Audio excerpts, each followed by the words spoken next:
We here at Authority Property Management are thrilled to have you listen in and are dedicated to helping landlords everywhere. Thank you for joining us on our audio blog. Here you will find many excellent tips with regards to being a landlord and owning rental properties.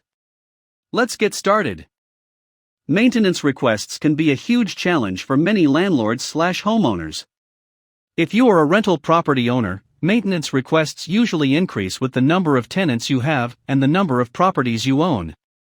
Even though landlords are accustomed to hearing and handling complaints regarding maintenance issues, from leaky faucets to overflowing toilets, these complaints can still become a challenge to deal with.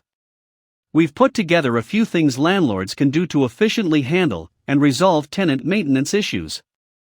Create and develop a plan for maintenance issues. An essential step to handling maintenance issues is to develop a basic plan for addressing maintenance requests. It's important to determine how requests will be submitted and who will respond to them. It's preferable to hire the services of an experienced property management company to address these requests. In this case, your only job will be to monitor the management company and ensure they are handling all requests quickly and efficiently. Determine a method to receive tenant requests.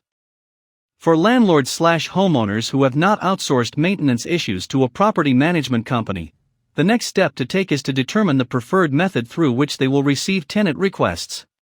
Different methods can be used to receive tenant requests, namely text, phone, or written notice. Always ensure that these requests are addressed during regular business hours unless they are emergencies. Determine the severity of the maintenance request. In order to determine the severity of a maintenance request, it'll be smart of you to put together a list of common issues and attach an urgency level to them, preferably in this order: high, moderate, or low. High urgency, maintenance requests that fall in this category should be addressed immediately, or at least looked at the same day or the following day at the latest.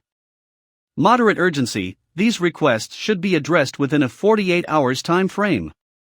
Low urgency, these requests should be fixed within 1 week and feedback should be given to tenants regarding the time frame it will take to resolve the issues. Here are a few examples of high, moderate, and low urgency requests. High urgency requests: structural issues, lack of heat in winter, lack of hot water, a clogged toilet, smell of gas, leaks in the property, safety issues such as doors or windows that do not lock properly/missing locks, lights not functioning in common areas and hallways, walkways, stairs, and driveways needing to be shoveled and salted immediately after a snowstorm. Moderate urgency requests: appliances not working, if it is your responsibility to supply them to your tenants, clogged or slow shower or sink drain, interior light stops working, not just the bulb burning out, the actual light fixture is not working, air conditioning not working in summer, and a large hole in the wall. Low urgency requests: racked tile, damaged flooring, a walking hazard tear in the carpet, grout coming up, small leak or drip in the faucet, interior apartment doors off their hinges/door not closing properly, minor hole in the wall, removing garbage from the tenant's unit, replacing batteries in the tenant's smoke detector, molding or trim needing repair, cabinet doors off their hinges, a running toilet, a draft, etc. It's important to note that there are repairs you are not responsible for.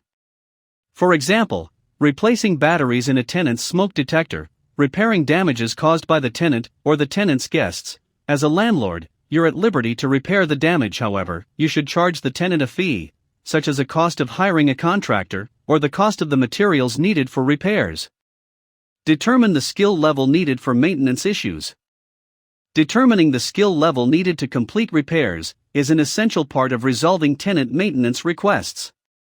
The question you'd want to ask yourself is if it's something you feel comfortable doing, or if it is something you'd need to hire a professional to do. Notify the tenant. If the repair is inside the tenant's unit, place a call to the tenant to determine when they'll be available for a repair to be carried out. Just in case the tenant isn't available in person for a repair to be done, you can ask if they will feel comfortable allowing you or a professional in the unit in their absence. If the repair is in a common area of the tenement, you can make a judgment call based on the urgency of the repair and determine when to carry it out. Some repairs would require turning off water, electricity, or gas. In such a situation, you will need to notify all tenants in the building. When a repair is completed, make sure tenants sign off on maintenance issues. For work that has been outsourced to a vendor, always make sure the repairman provides a detailed description of the work done, the materials used, and the time it'll take to carry out the repair. Also, make sure the vendor signs and dates this statement. It's equally important for the tenant to sign this statement, corroborating that the work was indeed done, and that it was done in the amount of time specified.